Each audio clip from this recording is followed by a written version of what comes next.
pouco, tal, daí aí foi esse amor à primeira vista e nós então ficamos 10 anos juntos e relacionamento é um pouco isso. A gente tem tantas alegrias, tantos amores, tantas paixões, mas também tem dificuldades. E depois veio o que você queria ser hoje? Se eu fosse só o pai da Maria. Aí nasce a minha filha, nasce inclusive no primeiro mês do meu segundo governo. Quem trabalha comigo fala que eu sou 2 prefeitos. O que eu fui antes do nascimento da minha filha e o que foi depois. E acho que um filho realmente modifica o nosso estado de espírito, o nosso comportamento, até o nosso processo de empatia. Eu consegui realmente me colocar melhor no lugar das pessoas.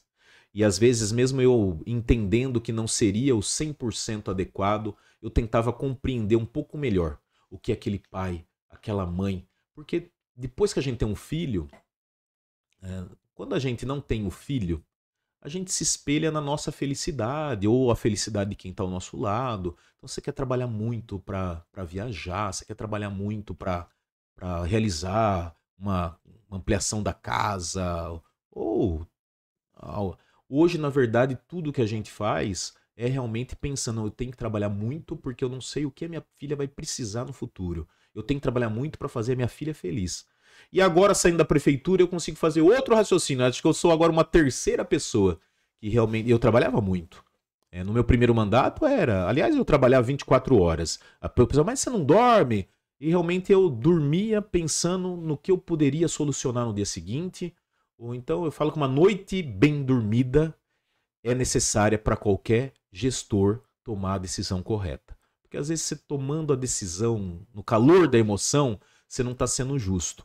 E eu realmente tentei ser o mais justo, o mais correto possível, sempre com uma decisão que nunca vai ser unânime a acolhida dela, você nunca vai conseguir contentar todos, mas era algo que era realmente necessário para a condução dos trabalhos para a maioria.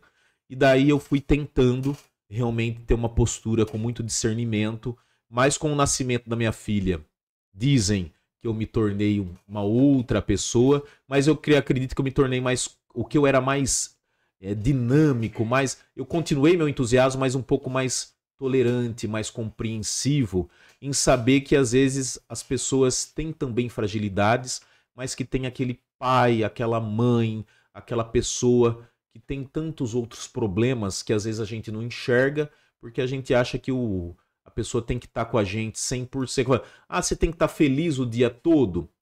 Não, você não precisa estar feliz o dia todo, mas você precisa se comportar como a felicidade fosse a sua realidade. Porque se você não está feliz naquele momento, você já foi feliz ontem, você vai ser feliz amanhã. Então a alegria nos move, ou senão a expectativa de que um dia melhor vai realmente ser a nossa chegada. E daí, ser pai da Maria hoje é o meu maior privilégio. Foi um presente que Deus nos deu, foi um presente que a Natália me deu, e daí eu consegui compreender o mundo com muito mais segurança. Hoje eu sei aonde é o meu lugar, aonde eu nem preciso estar e aonde eu quero chegar. Mas eu até falei nessa nova fase que eu com alguns amigos que eu conversei. Antigamente, quando alguém ia fazer uma entrevista de oportunidade comigo e falava, porque eu tenho filho, porque eu tenho isso, porque eu tenho aquilo. E qual que é a sua prioridade? Minha prioridade é meu filho. Eu falo, pô, mas a minha prioridade aqui é trabalho. Um filho é legal também, mas é... E hoje, quando eu fui, qual é a sua prioridade? A minha prioridade é minha filha. Se a oportunidade vai exigir que eu fique em São Paulo de segunda a sexta, obrigado, já tô abrindo mão. Mas eu realmente, a minha convivência, se não for diária, ou cada 2 dias com a minha filha, realmente é a minha necessidade, é o que... Então, e descobri que não precisa muito para ser feliz. Mas eu preciso da minha filha 100% para ser feliz, isso não tenho Só ver o sorriso. Cada dia é uma caixinha de surpresa, né? Quando a criança vai crescendo, cada dia é uma caixinha de surpresa. Não, é um ensinamento. E a minha filha também me pergunta, papai, onde você tá indo? Você vai trabalhar, tal? Minha filha gosta de viajar, minha filha é observadora. Então é um aprendizado com uma criança de 4 anos que realmente nos torna uma pessoa melhor. Melhor. Eu acredito. E isso, para mim, a minha alegria era conviver nas escolas. Não era muito comum a presença de prefeitos em escolas, semanalmente, comendo com as crianças, falando sobre a atividade que está acontecendo. E isso passou a ser para mim um combustível, porque administrar é difícil. Ser prefeito realmente é uma gestão de conflito. A gente vai ter crítica na rede social todo dia, toda hora. Eu falava que aqui é trabalho o dia todo, todo dia, na condição de prefeito, mas na verdade lá era problema o dia todo, todo dia. Mas também não precisaria de prefeito se não tivesse problema, porque a gente faz a gestão do problema para encontrar soluções. E políticas públicas é essa, é aquela que soluciona problema sem precisar de motivação diária. Então, quando você cria uma política, nós tínhamos um problema grave. Acho que eu já ultrapassei meu tempo aqui. Já. Não tem problema. E daí... Você tem compromisso daqui a pouco também, mas... Não, pra mim tá uma alegria aqui. Fazia tempo que eu não conseguia contar um pouco de história aqui. Nós tínhamos algo que me incomodava muito. Os municípios têm um programa chamado Viva Leite. O Viva Leite ele oferece leite em saquinho, pasteurizado, enriquecido com ferro, com nutrientes. E então ele tem um sabor um pouco mais intenso, mais forte. E as mães de crianças de 6 meses, salvo melhor juízo, a 5 anos, que são as beneficiárias desse leite, um leite por dia sim, dia não, 1 litro de leite, nem tinham tanto interesse de buscar esse leite nas unidades de saúde, porque era forte, então sobrava muito litro de leite. E aquilo o Estado manda, né? Então o caminhão distribui para toda a região.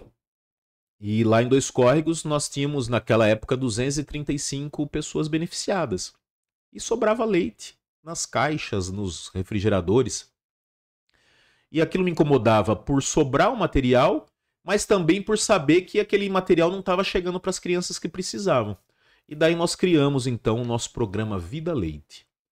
A cada saquinho de leite que a pessoa retira, que são 15 para cada criança, né? Durante o mês, nós dávamos mais um. E garantimos 30 litros de leite para aquela família. Então o Estado dava 15, enriquecido, e a gente dava 15 caixinhas de leite. Isso realmente fez com que as mães nunca mais deixassem de retirar o leite. Essa motivação de ter mais... E olha que também, se a gente fazer a conta, já dá R$75, né? Porque Sim. o leite é em torno de R$5 cada caixinha. Então, e 150 se contar os outros 15 do... E daí as famílias passaram realmente a não deixarem mais leite na unidade, aproveitarem, esse leite chega para as crianças, mais 15 litros de leite. Eu vejo lá em casa, porque 1 litro de leite é o suficiente para uma criança. Nem é o suficiente, às vezes, para uma criança para o dia todo. Então, garantimos 30 litros de leite para aquela criança, criamos o programa Vida Leite Idoso, para o idoso que não tem em casa uma per capita superior a 1/4 do salário mínimo, fazendo chegar leite também para esse idoso. Então, isso que eu falo que é a solução. Eu tinha um problema. E a gente poderia falar, mas não estou conseguindo resolver isso. E nós criamos um programa através de lei, decreto, com dotação orçamentária, que continua, inclusive. São 4.000 litros de leite só que o município entrega nessa ação por mês. E isso fez com que então a gente resolvesse um problema, que era leite que estava sendo deixado pelas famílias beneficiárias nas unidades de saúde, e a gente realmente veio ainda complementando nutricionalmente o interior daquela casa com mais produto.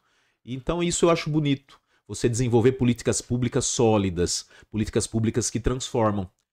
Não tenho dúvida nenhuma que as crianças hoje têm garantia de leite, porque nós tivemos essa coragem de ir em busca de resolver um problema. Então o gestor ele tem que estar realmente dormindo e acordando, pensando como... Primeiro é ter gestão de recursos, porque sem dinheiro não se compra 4.000 litros de leite por mês. Mas depois que você faz gestão, realmente a gente atinge alguns resultados, e resultados que, passados já 100 dias que eu saí da prefeitura, me orgulha de realmente ver que as pessoas... Eu hoje ainda tenho saído até um pouco menos pelas ruas de Dois Córregos, mas a gente percebe pessoas com carinho. E nós desenvolvemos projetos realmente maravilhosos. Teve um projeto que o Estado lançou, chamava Costurando o Futuro. A gente conclamava mães para participar do curso de corte e costura, costurar uniformes e implantar daí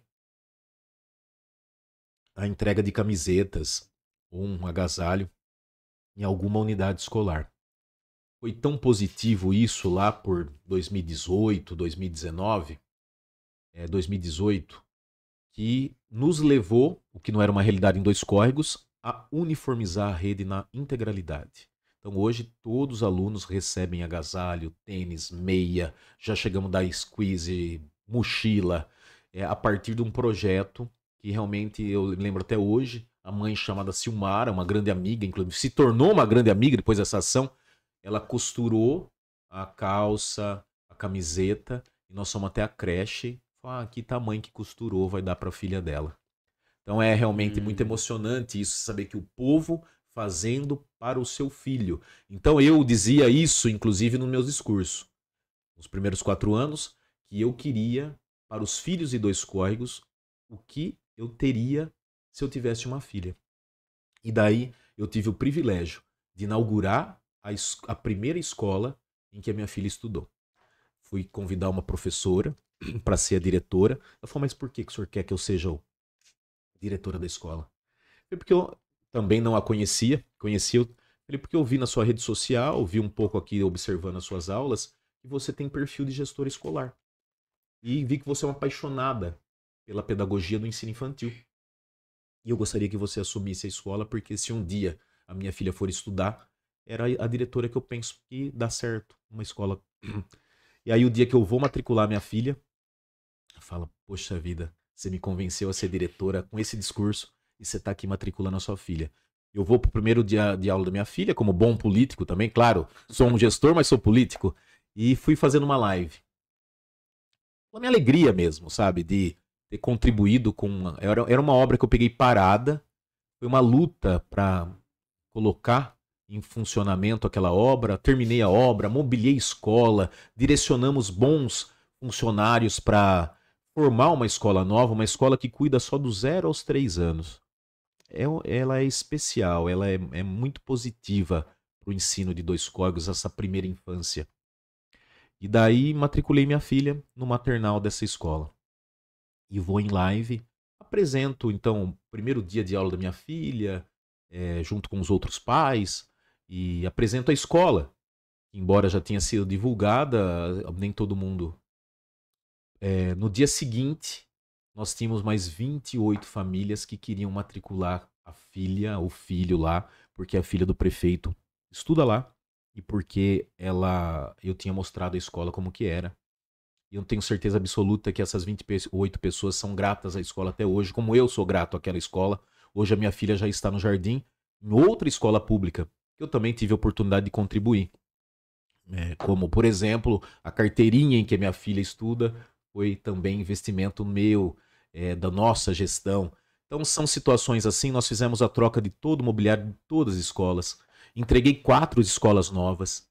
São mais de 20 salas de aulas entregues para a população. Acabamos com o déficit de vagas de creche. Então são conquistas sem precedentes que transformaram a educação na educação que eu sempre sonhei para minha filha. Então quando eu tive o convite de ir embora para Dois Córregos, eu falei, poxa, mas eu lutei tanto. São 8 anos de luta para eu ter a educação que a minha filha precisa e merece. E a hora que eu tenho isso, eu vou embora. Então eu falei, não tá nos meus planos sair de Dois Córregos. Posso trabalhar fora de Dois Córregos, mas não tá nos meus planos sair de Dois Córregos, porque minha filha precisa da educação que nós temos em Dois Córregos, que eu colaborei. Junto, claro, com um gama enorme de diretores, gestores que passaram, que estão, secretários que também passaram, que estão, e toda a comunidade escolar, cada uma com a sua necessidade, mas nós fomos levando o ensino de contraturno escolar, nós fomos aumentando situações que permitiram até um ensino integral em Dois Córregos para as famílias que assim optarem. Então são várias as conquistas que eu posso falar que se a educação de Dois Córregos ainda não é um modelo, é um quase modelo para a educação que as pessoas merecem sem custo. E olha que a nossa educação gira no investimento em torno de R$ 1.200 por aluno por mês. Então, até as mensalidades em escola particular, elas são mais baratas do que o investimento que a gente tem per capita por aluno. Nossa. Porque a merenda é muito boa. A assistência de transporte escolar para quem está longe das escolas também é muito satisfatória. E tantas outras ações que foram incorporando esse sistema que merece realmente cada vez mais comprometimento. Comprometimento de professores cada vez mais atualizados, comprometimento de uma comunidade escolar atuante, comprometimento de gestores que continuem fazendo investimentos na educação, que embora tenha, por exemplo, a necessidade de 25% constitucional, mas que a gente chegou a dar 28% de investimento e nos últimos 2 anos, a média brasileira de investimento era de 6%. Então, 6% dos orçamentos, as prefeituras faziam. Aqui em Dois Coroas nós atingimos por 2 anos 15%. Então, 2 vezes mais do que é a média brasileira. Então, são ações como essa que nos permite realmente ser defensor da gestão pública empreendedora. É aquela que não para, que trabalha direto, com entusiasmo, que está realmente... Nós implantamos na Santa Casa uma política de salvar vidas. É o único caso da nossa região que é conhecido popularmente como ambulatório de cardiologia. Hoje, qualquer pessoa infartada que chegue na nossa urgência e emergência tem um direcionamento, um encaminhamento rápido para cateterismo, angioplastia, sem precisar das vagas reguladas pelo Estado. O município custeia tudo isso. Isso tem um custo de R$1.200.000, que no último ano, inclusive, foi garantido também por orçamento participativo. O povo falou, nós queremos a continuidade desse programa, que nós fizemos lá em 2023, quando tiver uma proposta, olha, tem aqui. Porque a gente via uma cardiologia que às vezes não dava, a pessoa chegava e acabava esperando e morria. Nós temos a certeza absoluta que esse procedimento, desde 2023 para cá, salvou mais de 20 pessoas. 20 pessoas que, se tivessem o mesmo sistema que tem por aí afora, não teriam sobrevivido. E eu tenho, dentro da nossa... um tio meu, que em 45 minutos do atendimento até a chegada em Jaú, teve um milagre na vida dele por causa desse treinamento da equipe hospitalar, por causa dos médicos envolvidos, do sistema disponível, isso sem custo nenhum para qualquer cidadão que passe por algum movimento. Então, são situações que dependem de recurso. Nesse caso, para a gente ter um ambulatório aí de cardiologia, esse sistema de cardiologia, vai aí em torno de R$1.200.000 ano. Que às vezes é atendimento de 15 pessoas na urgência e emergência, mais um ou outro atendimento. Só que, na verdade, quanto vale uma vida? Então, se você tem recurso e a gestão financeira é correta, vale salvar a minha vida, a sua vida. Sim. Nós salvamos a vida do meu tio, mas eu devo ter... Esse sistema salvou a vida de alguma mãe, de algum pai, de algum vô, e que hoje está com a gente aí feliz, simplesmente porque nós escolhemos 1.200.000 para essa área. E daí tem as outras situações que a gente foi encontrando oportunidade realmente de desenvolver políticas públicas efetivas. Então a população... Claro, o sistema de saúde requer sempre diversas necessidades, cada um tem uma, nem sempre é possível, principalmente porque o município tem uma limitação. Aqui eu estou falando de uma limitação que nós superamos, porque esse atendimento ele deveria ser custeado, orquestrado pelo governo do estado. Mas, infelizmente, o estado também tem tantas outras demandas. No sistema cardiologia, que depende também de médicos, especialistas, se você não tem os especialistas, você não tem a oportunidade. Então, você tem os especialistas, falta dinheiro, aí entra o gestor. Se falta, aí é orquestrar o orçamento para que isso se torne realidade em 2023, 2024, se Deus quiser vai ser em 2025, aliás, já está acontecendo em 2025, e vai ser em 2026, e a gente pode ter uma Santa Casa Dois Córregos continuando salvando vidas quando o problema for coração. E daí tem outras situações que a gente foi implantando, inclusive quando a gente entrou a fazer a gestão. Ambulatório ortopédico, de urologia. Então houve vários avanços com gestão pública. Gestão pública é gestão correta de orçamento, é transparência, mas também é participação popular. Quando a população participa, a escola melhora. Quando a população participa, o sistema de saúde evolui. Quando a população participa, nós temos uma cidade cada vez mais limpa, ordeira. Nós fizemos investimentos de lazer que modificaram, às vezes, a realidade comercial. Implantei algumas áreas de playground que hoje atrai trailers, que dão oportunidade de casas se transformarem em ponto comercial. Então tem várias pequenas situações, pequenos projetos que realmente às vezes nem a população consegue enxergar. Mas quem é gestor, quem conhece um pouquinho, sabe que ali nós transformamos aquele local, ali nós transformamos alguma vida. Eu tive a minha casa transformada a partir do momento que consegui ofertar para minha filha um ensino de qualidade, junto com todo esse sistema, mas me orgulho. O meu ato de matrícula da minha filha não é economia de dinheiro, era realmente confiança no trabalho da educação da escola, no meu trabalho. Então aquilo que na verdade tornou o meu vídeo, aquela live do primeiro dia de aula da minha filha, num grande orgulho. Era o orgulho na educação. O prefeito, ele confia na educação que ele oferece para 3.200 alunos, por isso que a filha dele está lá, por isso que ele está em tempo real dizendo, olha, minha filha estuda aqui. Aqui é o lugar que eu preparei para ela e para os, naquela época, 150 aluninhos também daquela escola, como das outras. Então hoje levei a minha filhinha 2 noites, isso foi emblemático também. Em janeiro, quando eu já estou fora da prefeitura, vou para o meu bairro, que a gente fez lá mais de 30 espaços de lazer dentro do nosso governo em bairros. E no meu bairro nós instalamos lá um playground desses parquinhos plásticos de torre. E subo com a minha filha no parquinho, também tenho sobrinhos e tal. Aí o cara que tá lá, primeira vez que você vem aqui. É verdade. É porque a sua filha vinha com a tua mãe, né? Com a avó dela. É verdade. Mas olha, ninguém mais do que você tem realmente o direito de estar aqui. Porque você trabalhou muito nesses 8 anos e você não tinha tempo de trazer a sua filha no parquinho, né? É verdade. E daí eu, agora recentemente, também fui para um outro ali na área central, onde que bastante gente vende lanche, churros, pastel, em torno desse parquinho, movimentou ali a Praça do Coreto, simplesmente com um parquinho de 3 torres, onde que as pais... E subi com a minha filha, que pega o tênis dela, pega o meu tênis, não, vão sair. E chegando lá, onde estuda seus filhos?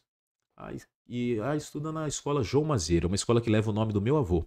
Meu avô, na verdade, foi prefeito, não me viu prefeito. Faleceu antes de eu chegar na prefeitura. E a Câmara honrou meu avô com o maior projeto que eu tinha estruturado para 2 córregos. A escola hoje, estimada em 9, 10 milhões de reais, leva o nome do meu avô. É a Escola Municipal de Educação Fundamental, em período integral, prefeito João Mazeiro.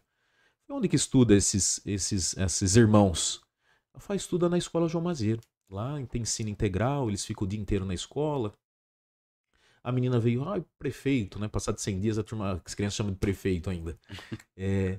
Sei falar meu nome em Libras. Fala seu nome em Libras? Sim, nós temos aula de Libras no contraturno escolar. E daí ela fez lá o nome dela em Libras. Então, era uma criança de, sei lá, 8, 9 anos. Você imaginou o que é inclusão com o ensino integral? Uma criança que pode se comunicar com um outro coleguinha deficiente auditivo simplesmente porque ele está aprendendo na escola Libras. Olha, isso que é o futuro da educação. E daí eu realmente... O futuro tem... Eu entendo, sou defensor do ensino integral. Sei que às vezes é necessária a convivência da criança com a família, mas se você é pai, mãe, trabalha o dia inteiro e o município oferece o ensino integral para o seu filho, o contraturno escolar, o atendimento de contraturno, ele é motivador, ele é entusiasmante. É no contraturno escolar que as crianças realmente são estimuladas.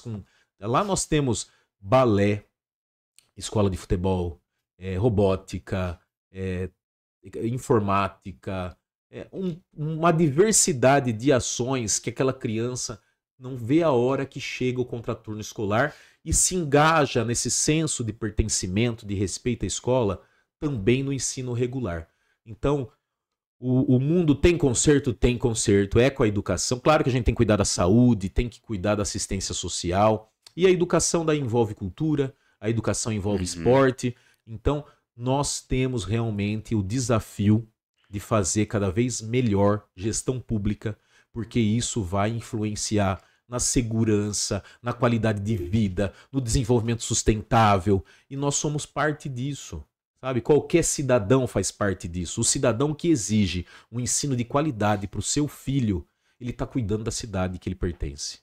Um vereador que defende realmente o bom uso do recurso público, ele está preocupado com a qualidade de vida daquela população.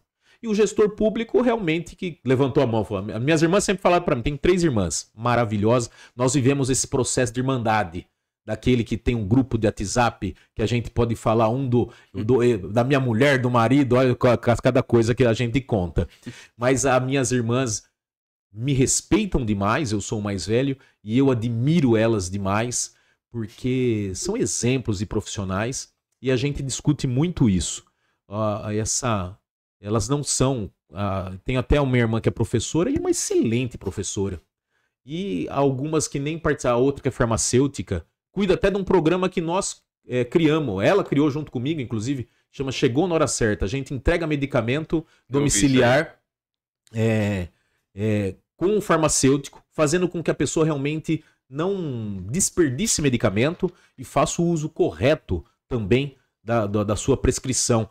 Hoje a gente atende 150 famílias com esse programa, com um atendimento, com esse contato diário do farmacêutico e o paciente que está acamado, que tem dificuldade de locomoção, que é diabético, que é hipertenso.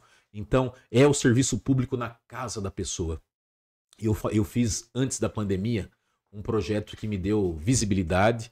Nós ganhamos uma boa prática também no Memorial da América Latina, que chamava Gabinete Vai à Sua Casa. A nossa prefeitura é de 1951 e tinha dificuldade de acesso. O gabinete do prefeito está lá em cima. Então as pessoas de cadeira de roda, com dificuldade, ficavam acanhadas. Eu até atendia lá embaixo, mas não com tanta privacidade. E daí nós passamos então a visitar. Eu, minha chefe de gabinete, minha secretária, aliás, primeira secretária negra da história dos Códigos. Nós temos um vínculo de lealdade, amizade muito grande. Nem a conheci ela no processo eleitoral, e levei ela para o gabinete. É a secretária ainda do prefeito que ficou, Janaína. E não que ficou porque é negra, ficou porque realmente é especial. Uma pessoa abençoada, uma pessoa realmente que falava que a xícara de chá que ela me servia era o suficiente para aliviar as minhas dores. Mas é uma pessoa da nossa família, que a gente tem um grande carinho.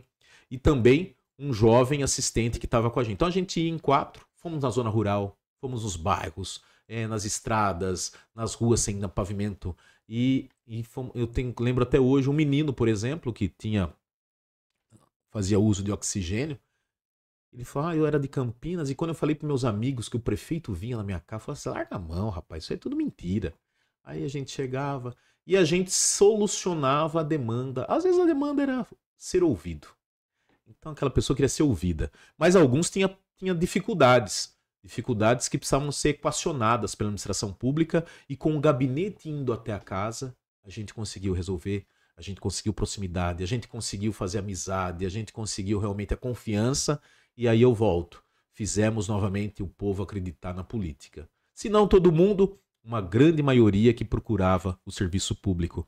As pessoas sabiam das dificuldades, mas sabiam que a gente estava muito entusiasmado, muito realmente esforçados, empenhados em fazer um bom trabalho. A minha passagem pela prefeitura, eu falava que Mário Sérgio Cortella, levei essa temática, e nosso primeiro governo era fazendo o melhor. Era fazendo o melhor nas condições que a gente tem, enquanto não é possível fazer melhor ainda. Então a gente falava sobre isso, a gente vivia isso, e a ideia foi um pouco isso que nós também compartilhamos. Cada servidor a gente tentava convencer que era possível fazer, mesmo que não era do jeito que precisava, mas nas condições que a gente tinha. E daí foi um processo realmente que nos permitiu grandes investimentos. Porque eu entrei numa prefeitura, só na questão de frota, para ter um exemplo, hoje a gente tem 135 veículos, dos quais 70 foram adquiridos nos últimos 8 anos. Então metade da frota foi nós que entregamos para educação, para saúde, para tantos maquinários que fazem conservação de estrada. Então foi gestão mesmo, foi realmente empenho. E por isso que eu volto e falo, para quem você deve, eu devo para os meus professores, mas devo para minha mãe, devo para meu pai. Você vai ser honesto, vai ser honesto. A vida pública assedia as pessoas, qualquer político que quer tirar vantagem. Eu realmente tinha um sonho de fazer políticas públicas efetivas, de fazer transformação. Não sei se consegui, mas eu tentei.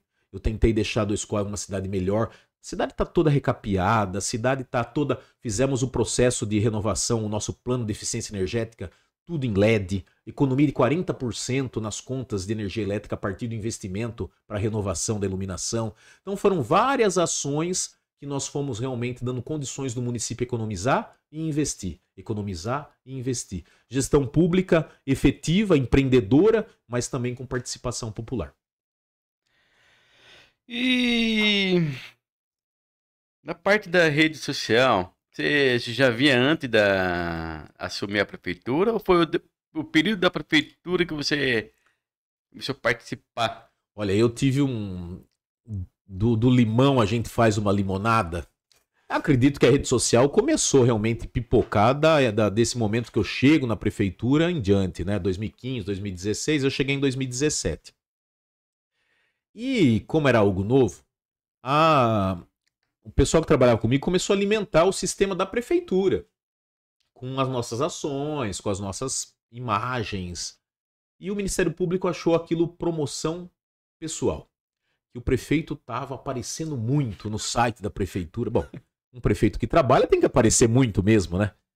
E realmente eu fui penalizado por autopromoção, quando o sistema da prefeitura divulga demais a imagem de um prefeito.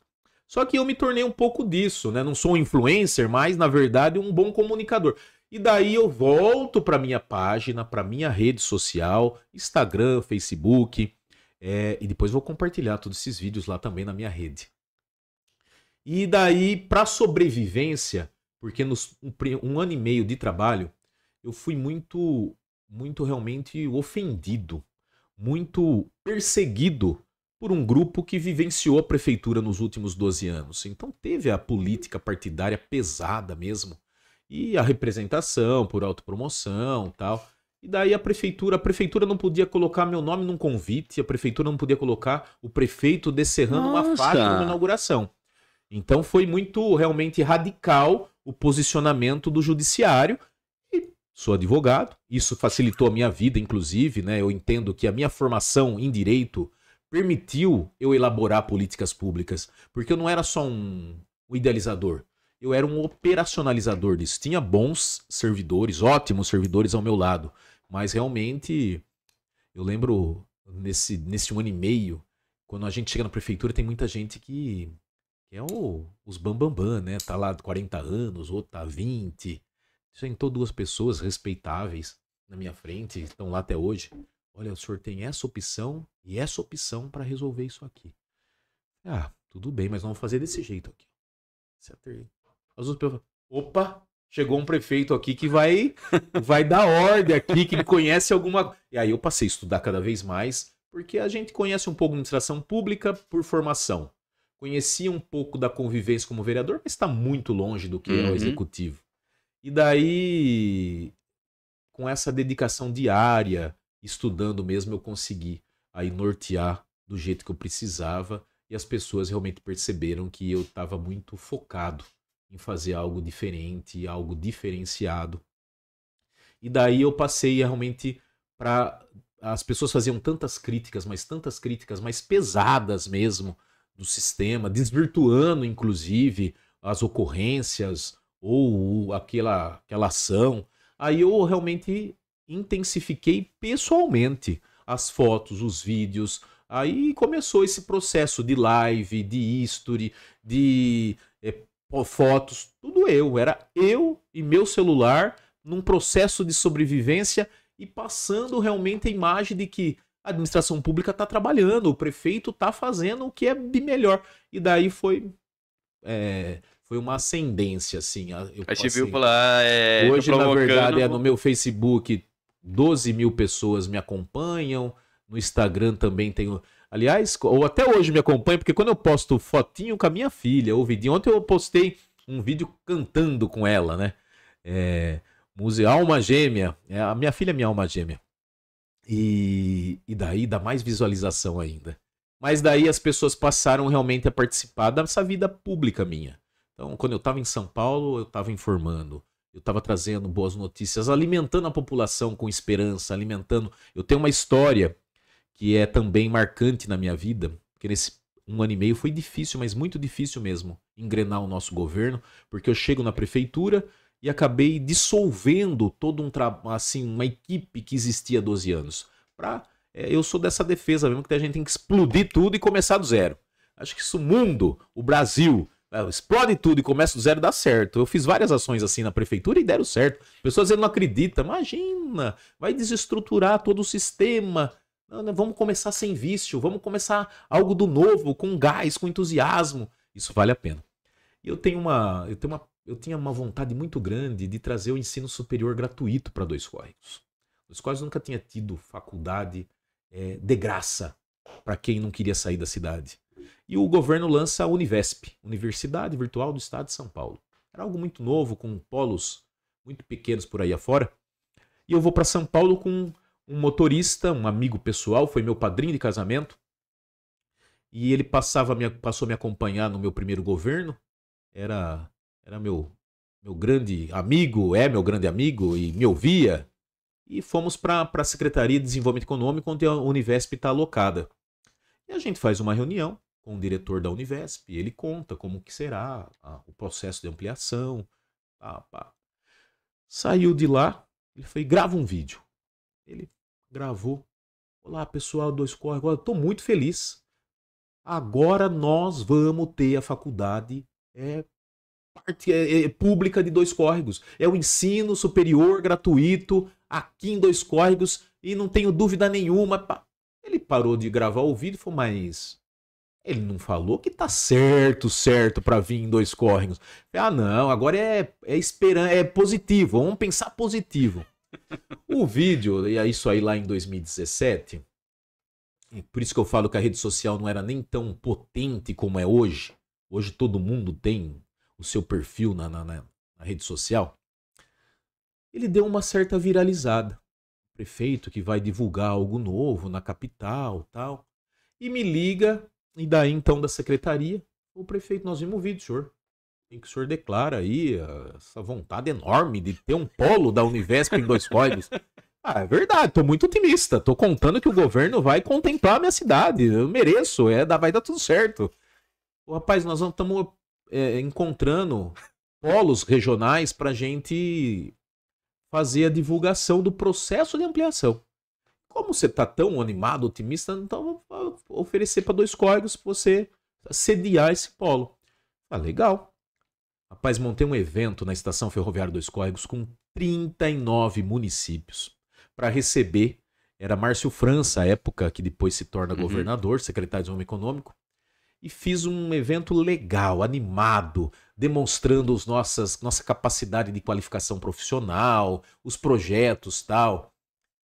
E no meio do discurso ele falou, olha, nós estamos, na verdade, lançando o edital para os municípios. O evento hoje é para os municípios declararem o interesse, né, de terem um polo da Univesp. E depois, na verdade, demonstrarem que tem condições de cumprir as exigências, e daí a gente vai fazer a seleção. Mas aqui em Dois Córregos, com a animação do prefeito Rui, eu não sei nem como eu vou fazer isso, mas aqui já está autorizado o polo da Univesp. Então foi a conquista nossa. Você vê que a gente, com entusiasmo, com otimismo, mas com seriedade, você rompe algumas barreiras da burocracia administrativa. E para mim isso foi um marco histórico, porque eu reuni, eram 39 prefeitos no meu município. Então já era uma demonstração. O secretário chegou lá e ficou, pô, meu cara trouxe 40 municípios. Era o começo do meu governo, eu queria, na verdade, demonstrar que a gente tava com gás total, mesmo eu sendo quase que um menino, sozinho, sem apoio político, não tinha quase deputados que me conheciam. Hoje realmente a gente tem muita amizade, muita articulação, então o processo nos permitiu tudo. Mas naquela época eu era sozinho. Era eu, a minha vontade, a minha equipe, que também estava aprendendo comigo o que era o ser. Porque eu vim da advocacia que não tem nada a ver com o direito público. Muita gente que veio comigo chegou para começar do zero. E deu tudo certo. E o polo da Univesp hoje seguramente já formou mais de 150 pessoas de Dois Córregos, com curso superior sem custo nenhum. Claro que nos deu a necessidade de formar um polo, computadores novos, com móveis planejados, com todo o sistema. Então, houve investimento. Eu lembro que naquela época era 300, 400, 500 mil reais. Então não é só eu quero. Você tem que ter capital, você tem que ter realmente coragem de resolver o problema. Eu tive a sorte de trazer uma orientadora de polo maravilhosa, Natália Rotter, é uma professora do município que foi dada uma gratificação para ela conduzir. O polo se tornou uma referência, passou a ser visitado por outros municípios de o que precisava para implantar o polo. Então, mas essa é uma história também emblemática que o entusiasmo ele gera resultado. E também vinculado à rede social. Foi um vídeo da rede social que levou. E hoje, esse vídeo mesmo que eu conto, eu chego em São Paulo, as pessoas viram o vídeo da minha filha entrando na escola, porque não é muito comum um político matricular a filha na rede pública. Então, e foi visto dessa forma. O cara que confia na educação que ele faz a gestão. Então é bacana. Você passa crédito para eles, né? E nada mais do que o exemplo. O exemplo move realmente uma multidão.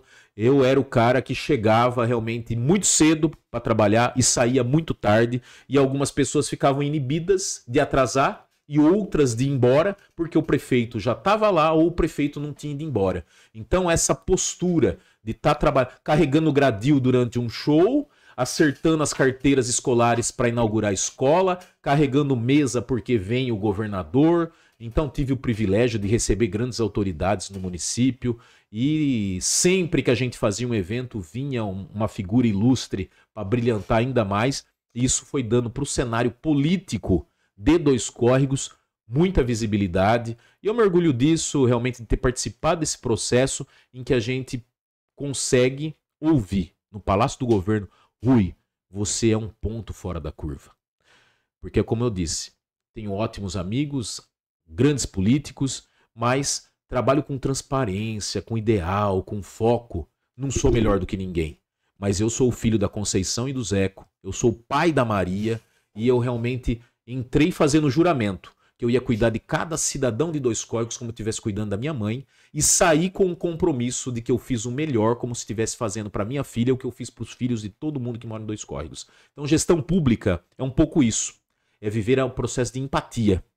Então você se colocar no... Eu quero para minha filha o melhor. Mas não é necessariamente porque eu quero para minha filha que eu vou fazer. Eu quero para aquelas 3.200 porque eu quero que a chance que a minha filha tenha, se ela fala, eu quero ser médica, que ela tenha. Se ela quer ser professora, se ela quer ser advogada, ou se ela quer ser escriturária na prefeitura, servidora pública, não é mais ou menos, mas a gente ser feliz. Eu quero ser feliz. E é a filha do ex-prefeito, é a filha do cortador de cana. Então, quando a gente cria uma grande escola em período integral, na região mais carente do município, é realmente a ideologia de que vamos oferecer o melhor para quem não tem expectativa. Vamos oferecer o melhor para quem realmente amanhã fala, eu tive condições, só que dependia de mim e eu acabei não abraçando. Ah, você tem algum arrependimento? Eu tenho arrependimento também. Quando eu falo estudei 28 anos, eu estive sentado numa... Mas eu devia ter dedicado mais. Eu devia ter estudado mais. Eu devia ter ouvido mais meus professores. E nem sempre, você é jovem, aquela coisa. E olha que eu passei com alguns bons resultados por onde eu passei. Mas mesmo assim, entendo que as minhas irmãs aproveitaram muito melhor os anos de estudos dela do que eu. Entendi. E agora, então, aí essa parte da rede social, eu acredito que o prefeito agora atual de Dois Córregos também está usando, né? Ele viu que é positivo isso, né? Tá, não, hoje qualquer político, né, qualquer gestor, ele tem realmente se comunicar. Hoje, eu até defendo a tese que 50% do relacionamento é de comunicação. Porque não adianta você também fazer um bom trabalho se ficar aí no escuro, se as pessoas não enxergarem. As pessoas têm que ver que Se nós não estamos atendendo na saúde tudo aquilo, mas atendemos. Nós fizemos um plano de atendimento que levou aí mais de 120 cirurgias, milhares de consultas, centenas de exames, um investimento de 4 milhões de reais. Contratamos a Unimed para zerar a fila de exames de média e alta complexidade em Dois Córregos. E se você não se comunica, as pessoas realmente não conseguem entender. E às vezes quem está fora dessa lista não consegue enxergar que na verdade a saúde está atendendo. Então, quando eu falo em orçamento participativo, não é tão somente induzir a população a escolher uma alternativa, mas é realmente esclarecer para a população, as nossas audiências, elas faziam uma prestação de contas. A educação prestava conta de como era o investimento para cada aluno, como era o investimento em cima da educação. A cultura demonstrava como vem sendo o trabalho que vem fortalecendo Dois Córregos, município interesse turístico. O Obras esclarece como vem sendo o cronograma de obras do município. Então quem participa, se não é todo mundo, mas a parte interessada e por eixo, por tema, então o vereador consegue ter boa informação. O prefeito consegue avaliar se a secretaria realmente está sólida, trabalhando. E você fica nessa... Até quem está na secretaria fica até entusiasmado. Fala, pô, consegui mostrar o meu trabalho. Consegui apresentar os meus pontos positivos. E numa audiência, a gente consegue, na verdade, também levantar quais são as fragilidades. O que a gente precisa melhorar? Olha, tal coisa não tá legal, tal coisa precisa ampliar, tal coisa precisa fazer, tal coisa tem que continuar. Então, não só no presencial, mas como as ferramentas que tem também, os aplicativos, às vezes até dentro de uma live, em que a população consegue de casa se manifestar. Mas a rede social, a comunicação com o eleitor, com a população, com o público, ela é essencial para um trabalho que envolve gestão realmente acontecer com maior tranquilidade e segurança. As pessoas precisam enxergar que um trabalho está sendo feito. E se ele não está sendo feito, é porque realmente você não está, às vezes não é nem falta de comunicação, é porque você não está apresentando o trabalho e daí você não consegue realmente enganar a população. A transparência ela é um pouco essa. Você pode emplacar entusiasmo, esperança, expectativa, mas você tem que apresentar resultados. Sim. De tempos em tempos, o político, o gestor, é cobrado por resultado. E se você não apresenta resultado, realmente tudo tem começo, meio e fim, e o seu fim é a próxima eleição. Você pretende voltar? Hoje eu não tenho esses planos. Eu realmente entendo que contribuí legal nesses 8 anos. Eu tive esse privilégio muito grande. Um gestor que sai da prefeitura e 95%, se não dá mais, 97% da prefeitura, das lideranças da prefeitura permanece, é sinal de que eu montei um time que consegue fazer um bom trabalho. Então, nós deixamos a prefeitura numa situação legal. Eu tinha finalizado muitas obras, deixamos outras em andamentos. 20 milhões no caixa da prefeitura. Então, o ano de 2025 é um ano favorável, é um ano que a gente consegue enxergar possibilidades de equacionar qualquer imprevisão. Um orçamento ajustado, mas a oportunidade realmente... Então, a população acabou votando no nosso candidato. Hoje, Dois Córregos teve uma sucessão do meu governo, que em um determinado momento tem o reconhecimento de 94% da população aprovava o nosso governo. Então, para mim, realmente um marco histórico. E eu entendo também que nesses 8 anos foi possível deixar esse legado. O legado de que um serviço público efetivo, trabalhador, você alcança com gestão pública adequada. Então, hoje, vejo que realmente, para mim, é muito mais favorável continuar vivenciando outras oportunidades que até estão correlacionadas à gestão pública. Mas hoje eu consigo realmente ver o próprio Sebrae como um eixo de bom trabalho, porque eles conseguem realmente sentir a necessidade, principalmente no pequeno e médio município, com equipes técnicas reduzidas, que as pessoas às vezes não conseguem encontrar, mesmo com a receita do bolo, não consegue fazer o bolo. E daí fui convidado, vejo que é um reconhecimento ao nosso trabalho de 8 anos, ser visto como um bom gestor público, e entendo que esse é o caminho. Capacitação de equipes não é do prefeito, não é capacitação mas é capacitação de quem está ali com o povo. E você realmente ter, às vezes, a vivência dessas boas práticas. Olha, lá em Dois Córregos deu certo. Nós saímos do atendimento de 15 pessoas hipertensas e diabéticas para atender 130, 140. Então é possível isso, mas tem que ter toda uma política pública de envolvimento. É o servidor público que trabalha, é dinheiro para que isso aconteça. Mas hoje eu tenho dito isso para as pessoas que me encontram. Realmente acho que eu tinha uma missão, e às vezes acho que é uma missão divina, porque foi dado tanto desafio para mim. Assumir a Santa Casa, enfrentamento da pandemia, redução dos cargos comissionados, e mesmo assim você fazer uma campanha política que comprove que a maioria queria a continuidade dos programas.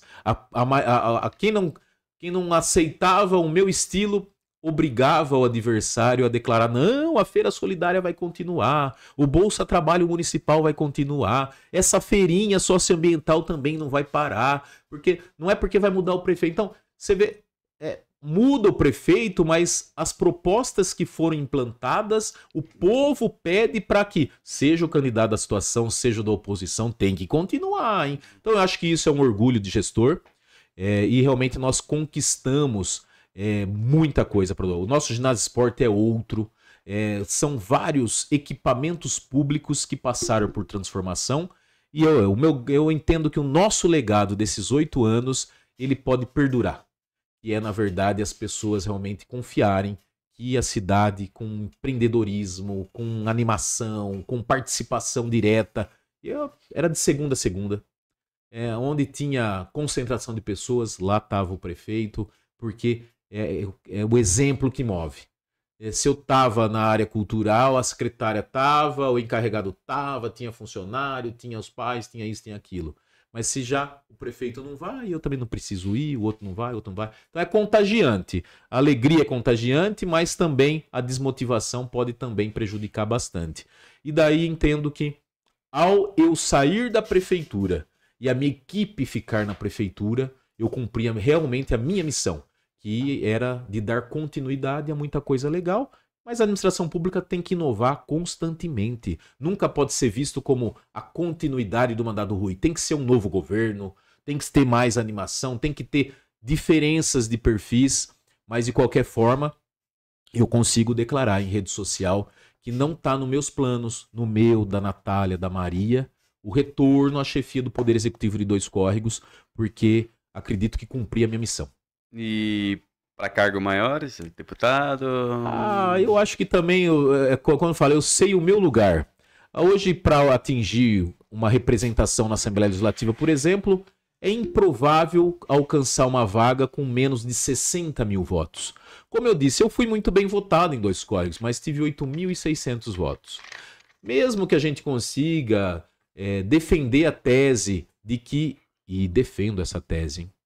Eu acho que a nossa região precisa de representação.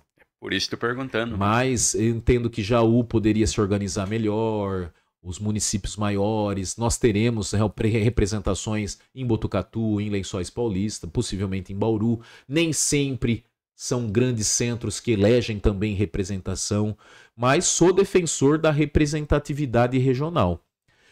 Principalmente dos pequenos e médios municípios que precisam de formulação de políticas públicas para aquela determinada comunidade. Não é só a melhoria da rodovia, nós precisamos de emprego nas nossas cidades, nós precisamos de esse atendimento de saúde do especialista, que às vezes não acontece. Mas realmente a dinâmica de planejamento até eleitoral, política, ela é muito grandiosa. Tenho participado de discussões de planejamento de candidaturas, que não é a minha. Mas de qualquer forma, eu vou sempre estar disponível. Sempre disponível. Hoje eu estou no PSD, o partido do Kassab, que é uma grande liderança nacional, e sempre vou estar realmente disposto a qualquer desafio que possa contribuir para o que eu disse, transformar uma realidade. Pude contribuir com a transformação de uma escola, de uma unidade de saúde, de uma qualificação profissional, e entendo que a gente pode ainda contribuir, se não diretamente, mas defender essa tese de que o eleitor da nossa região deveria focar os olhos para um candidato que defendesse o interior paulista.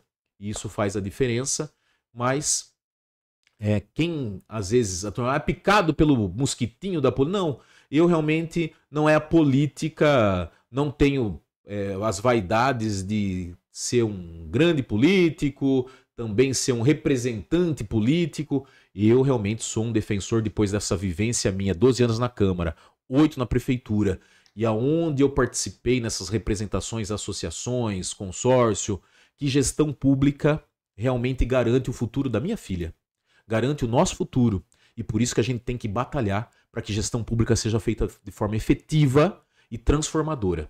E para isso é preciso empreender, é preciso inovar, e vai depender sempre de deputados, do governador, do vereador, do prefeito, e a gente tem que ficar atento. Como pai, como cidadão, como político, como gestor, a gente tem que ficar atento e realmente nortear para que, se não for todos, a maioria sejam pessoas de ideais corretos que possam realmente devolver com muito trabalho, com muito engajamento, a confiança do voto.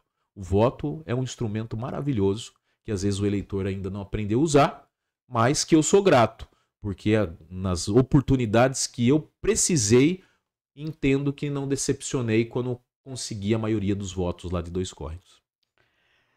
Tem 2 vídeos que eu vi lá no Facebook, eu achei muito bacana, muito bonito. Você saindo da prefeitura pela porta da frente, todo mundo aplaudindo. O que você sentiu nesse momento, hein? Quando você me pergunta se você volta, isso entendo que é reconhecimento, que é carinho. Eu tive lá pessoas que já não trabalhavam diretamente mais comigo, mas que participaram dessa história. A minha filha vestida com uniforme escolar. Então, quando a minha esposa leva a minha filha com uniforme escolar, para mim é missão cumprida. Era minha filha. Tinha outras crianças com uniforme escolar, mas é a certeza de que para aquilo eu tinha feito o trabalho certo. E era meu último dia de expediente. Eu tinha comigo no gabinete só um objeto. Eu nunca levei um porta-retrato pro gabinete, porque o gabinete é do prefeito, o gabinete não era do Rui. Mas eu levei comigo o meu crucifixo, que me acompanhou em 14 anos de advocacia, no meu escritório de advocacia. E daí, eu que sou um católico fervoroso, praticante, mas mesmo com um nicho de amizade e respeitabilidade na comunidade evangélica sem precedente, em alguns momentos, o poder da oração é que realmente me sustentou na condição de prefeito, tanto da comunidade católica como principalmente da comunidade evangélica. A própria Natália se sente tão bem acolhida. Nós tínhamos grupos de mulheres que nós tivemos. A Natália teve 2 gestações que não deram certo, e grupos de mulheres em pequenas igrejas evangélicas sentavam para orar para que desse certo a maternidade para ela.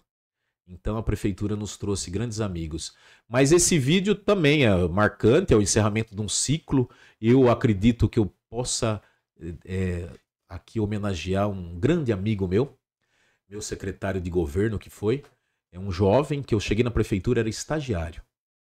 Depois virou assessor de gabinete, chefe de licitação, diretor de tributação, e daí meu secretário de governo após, inclusive, coordenar a minha campanha de reeleição, com hoje 28 anos, Leonardo Gasparotto. Eu acredito que ele deu até uma impulsionada. Falou, gente, hoje é o último dia do prefeito, vem aqui pra cá, tal. E daí muita gente realmente teve lá nesse último dia, não só quem trabalha no Paço Municipal, mas minha família, amigos da política, amigos da prefeitura, funcionários. E você via alguns abraços. Para mim foi especial porque às vezes a gente era tão duro, cobrava tanto, que a gente já achava que aquele funcionário já nem tinha mais simpatia. Mas aquele abraço era garantidor de que a pessoa realmente me admirava, que a pessoa tinha carinho. E você sair da prefeitura aplaudido com a tua família, para mim era realmente um reconhecimento a uma dedicação que foi plena, que foi difícil mesmo. Eu deixei meu suor, o meu sangue para aquela prefeitura, para aquele município, para aquele povo, porque em alguns momentos eu deixei minha casa para trás, deixei minha família para trás. Quando nasce a minha filha eu fui mais zeloso, mas nos meus primeiros 4 anos a minha mulher não me viu me levantar e não me viu dormir. Eu queria puxar, só pra tirar um pouco a tomada aqui, precisa desligar um pouco, né? Mas porque realmente eu trabalhando muito, o povo me cobrava muito. Quanto mais eu trabalhava, mais eu era cobrado. E eu sinto falta, disso eu sinto falta, porque eu trabalhei demais.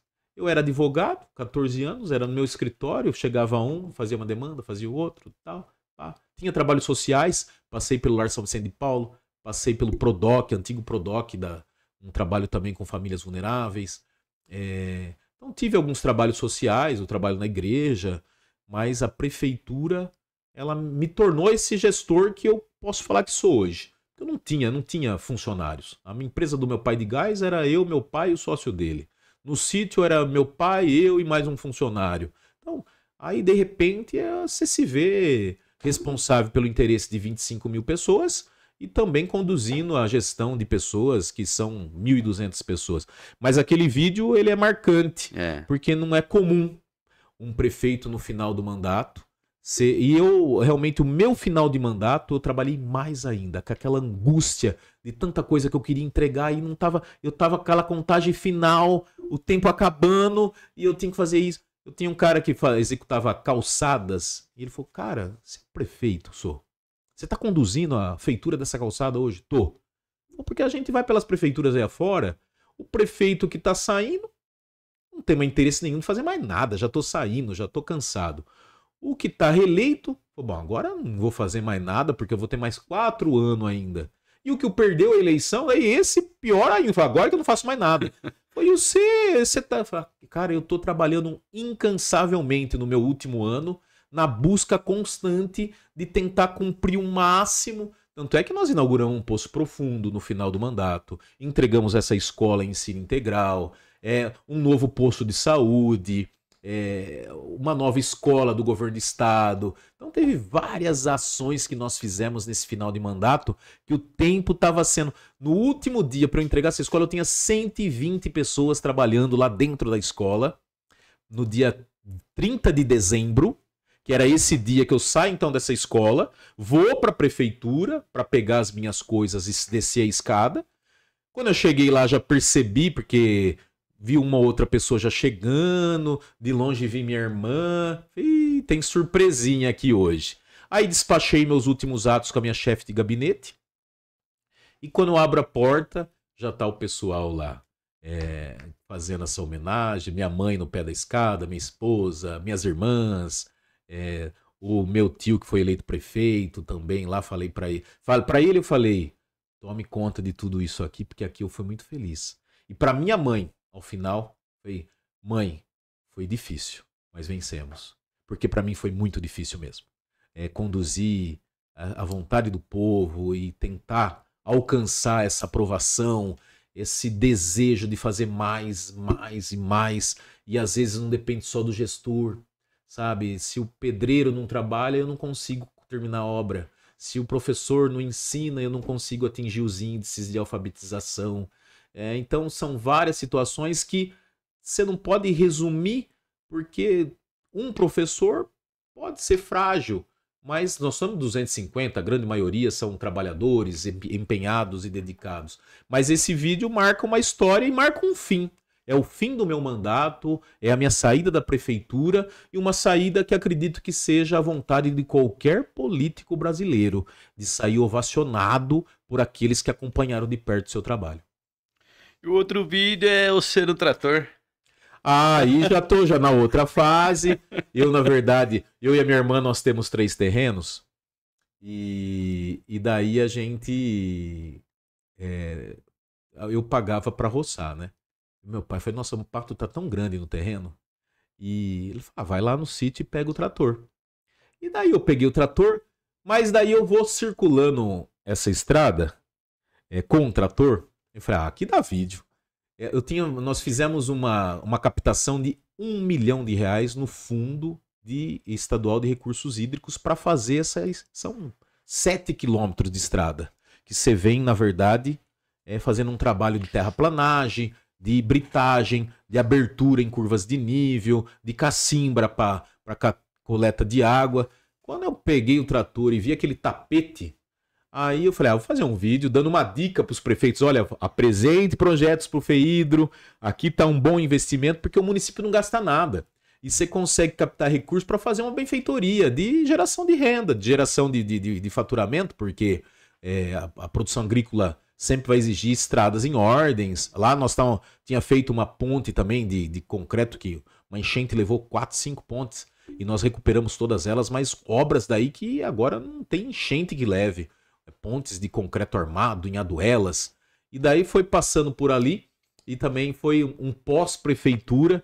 Olha, fica aí a dica para quem foi eleito agora, ó. Bom projeto, dá boa captação de recurso.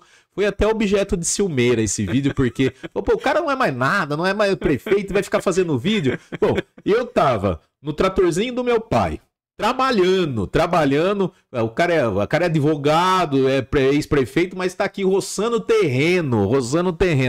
E daí passa numa estrada bem feitinha, que eu tinha realizado aquela obra. Eu falei, não, aqui dá vídeo. E daí realmente, dá curtida, dá comentário, dá compartilhamento. Aprendi a lidar um pouquinho com a rede social e espero ainda na minha nova fase continuar usando a rede social para fazer realmente conscientização, engajamento, principalmente de lideranças, de que gestão pública se faz com muito trabalho, transparência e responsabilidade. E antes de finalizar, eu conversei com bastante pessoas, né? Falaram, eu vou conversar com o Rui, vai lá no podcast. Você é bem querido aqui, viu? Obrigado. Olha, eu acredito que se você vem pra cá, você também ia ganhar como prefeito, né? Porque você é bem querido, fala muito bem de você, né?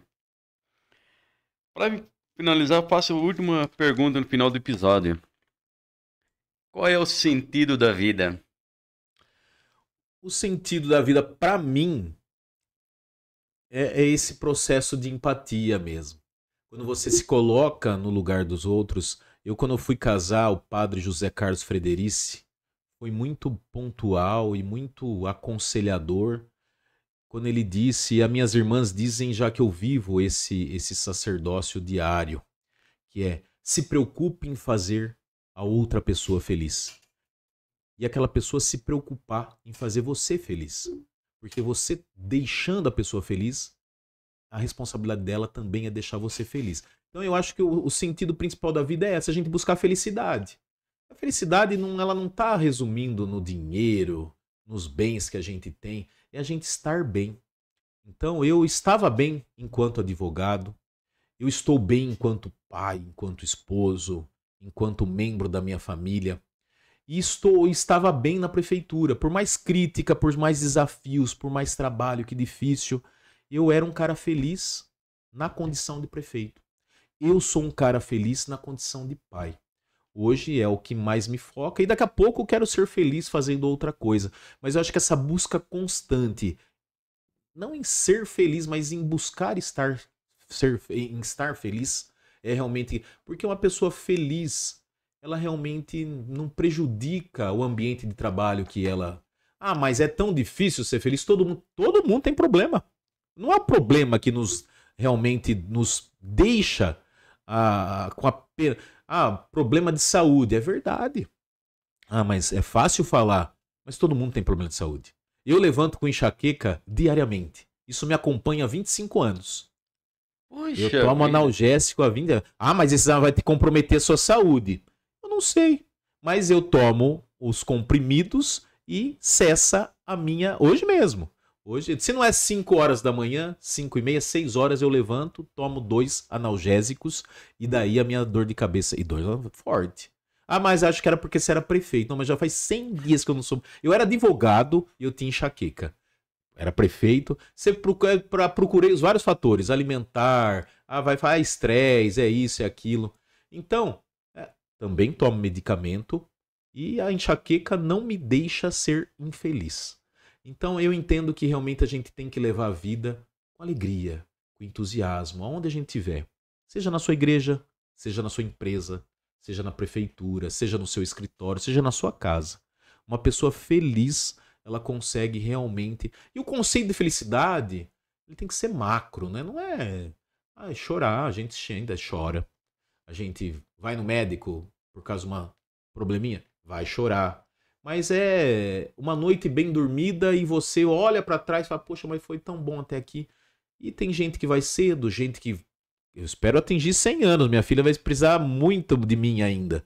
Mas o importante é você realmente deixar um momento de alegria por onde você... Eu acho que o que me deixou caminhar muito legal no nesse foco principal que foi os últimos 8 anos da minha vida, foi um pouco de que eu nunca cheguei desanimado em lugar nenhum. Então, o Rui é um cara sempre animado. O cara, eu tinha, às vezes, eu tinha que ir para São Paulo, eu ia de óculos de sol, às vezes com esse amigo meu ao lado, meu olho lacrimejando, porque a minha mulher não conseguia engravidar. Porque ela tinha perdido a gestação. Mas eu tinha que ir em São Paulo assinar um convênio deixando ela em casa. Então, mas isso era um momento de tristeza. Mas que no dia seguinte a esperança de ser feliz ainda nos motivava. E a tristeza, as fragilidades, realmente nos une. Une enquanto irmão, une enquanto mãe, pai e filho, nos une enquanto marido e mulher, e vai nos unir enquanto pai e filho, enquanto político e eleitor, enquanto gestor e funcionário. Não é as alegrias que nos unem, é as dificuldades. Em pena que as pessoas não conseguem compreender isso. Mas eu acredito que o processo me amadureceu bastante. E daí eu fiz realmente, teve atos que uma ou outra pessoa vai um dia contar uma história. E nunca usei a rede social para me aparecer. Naquele dia em que eu tinha uma pessoa que eu precisava tornar a pessoa feliz e eu fiz por aquela pessoa que eu faria para minha mãe. Acho que às vezes nem o filho dela fez por ela. Mas eu, não era porque eu era prefeito. Era porque Deus me colocou naquela condição em que alguém me procurava porque o prefeito é a última pessoa que ela pode procurar. Ela já venceu todos os caminhos e não consegue. E eu fazia por aquela pessoa não porque eu era prefeito, mas porque era o meu sentido de vida. Ver alguém feliz. E às vezes acho que eu fiz isso com muito mais intensidade que nem eu realmente estava mais me encontrando.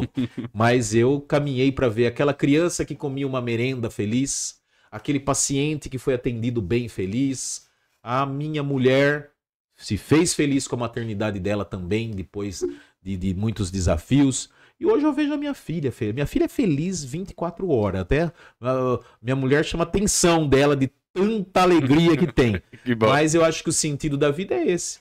É a gente não ser feliz, mas é ver as pessoas que estão ao nosso entorno felizes. Quando você consegue um espaço em que as pessoas que estão ao seu redor estão felizes, pra mim tá bom. Aí eu já tô feliz também. Se alguém tá feliz, eu tô feliz também. Então tá bom. Você quer deixar alguma mensagem? A mensagem é que a gente não pode desanimar. Dificuldade todo mundo tem em casa e se o prefeito não resolveu a sua dificuldade, encontre alguém, que encontre um bom amigo. Outro dia eu tava era dia da mulher e a mulher falou, hoje é dia da mulher, mas eu mesmo não ganhei nada. Vem daqui, dá um abraço. Um abraço. Falou, bom, agora já tá valendo o seu dia. Então é um pouco isso. Então, quando você... Às vezes é um abraço. Às vezes as pessoas querem só um abraço. As pessoas querem conversar. As pessoas... Para ser feliz, é o que eu disse já aqui durante o nosso diálogo, precisa de muito pouco. Mas é preciso esse desprendimento. Você, puxa, eu tô bem. Eu tô empregado, eu tô com a minha filhinha, eu tô bem casado, eu tenho minha casa. Mas aquela outra pessoa... É fácil falar em ser feliz com tudo isso, né? Pô, mas também eu conquistei tudo isso. Eu trabalhei bastante para ter minha casa, para ter meu carro, para ter minha oportunidade de trabalho. Trabalhei muito. Então, mas você precisa abraçar e falar, cara, tá na hora de ser... Mas já estudei. Vamos estudar outra área. Vamos modificar isso aqui. Eu tenho um exemplo bem legal. Às vezes as pessoas não sabem que pra mim for exemplo. Tem um cara que depois de uma longa vida na usina, perde o emprego. Já com mais idade do que eu. E a irmã dele chega no gabinete e olha, ele tá em casa o dia inteiro. Ele não consegue... sabe, isso aí tá desvalorizando ele como ser humano. Mas aqui as oportunidades que ele tem é de estagiário. R$600. Não, ele pega. Ele foi um bom estagiário aos seus mais de 50 anos. Passou num concurso. Depois eu tive a oportunidade de dar uma oportunidade lá que era comissionada, modesta. Depois passa num concurso público e se torna encarregado. Então se tivesse ficado em casa, pode ser que estaria em casa até hoje, deprimido, triste e realmente desvalorizado. Mas quando a pessoa fala, não é o dinheiro, é a oportunidade que vai me mover, Deus vai abrindo porta, o mundo vai abrindo porta, a prefeitura é um eixo de grandes oportunidades para quem é trabalhador. E a gente não encontra trabalhador com tanta facilidade assim, as pessoas querem remuneração. Então para ser feliz é necessário também abraçar a oportunidade, independente de quanto ela nos remunera. Rui, muito obrigado por ele contar um pouco sua história, tá? Pegar esse tempo aí, passou um pouquinho. Então, Sérgio, pelo amor de Deus, me desculpa. E só que quem me conhece sabe que o Rui é assim. O Rui, quando come. Eu falei assim, nossa, mas o que será que eu vou falar? Porque eu vejo aqui as pessoas passaram, contaram histórias de vida, né? Gente com bastante conhecimento da história de Mineiros do Tietê. E eu falei, nossa, mas como que eu vou começar um assunto e terminar ele? O que eu posso contribuir é as minhas boas práticas. A minha história de vida é legal, mas também é normal. Mas eu acho que eu só posso te agradecer de poder me relembrar um pouquinho da minha história, desde lá dos meus 7 anos até agora, nesse novo eixo aqui, porque foi muito bom. Eu vivi da forma que realmente eu sempre achei que deveria, não perdi os meus princípios. Olha, mesmo passando por tanto problema e passando pelo desafio de um governo municipal, que às vezes as pessoas se perdem. O poder subiu na cabeça? Nunca. É que eu realmente exerci a autoridade de prefeito com muita intensidade. Então, às vezes a pessoa me encontrou num dia que eu falei, não, aqui tem quem manda. Mas eu sempre quis ajudar todos, eu nunca quis o mal de ninguém, mas também nunca permiti que as pessoas fizessem estripulias em cima dos trabalhos que a gente estava realizando. E eu posso só agradecer de você me dar a oportunidade, mesmo que eu me alonguei aqui, de reviver muita coisa e acho que eu fiz alguma coisinha já nesses meus 45 anos aqui. Fez bastante, hein? Muito obrigado, Rui. Parabéns pelo seu trabalho, continue aí. Não é todo mundo que tem essa disposição. Sim. E de dar espaço e conseguir realmente raciocinar. A gente está se conhecendo hoje, mas a gente começa aqui uma grande amizade, eu não tenho dúvida nenhuma. Parabéns pelo seu trabalho e pelo seu programa. Obrigado. É isso aí, pessoal. Então, encerrando o episódio. Essa é a história do Rui. Muito obrigado.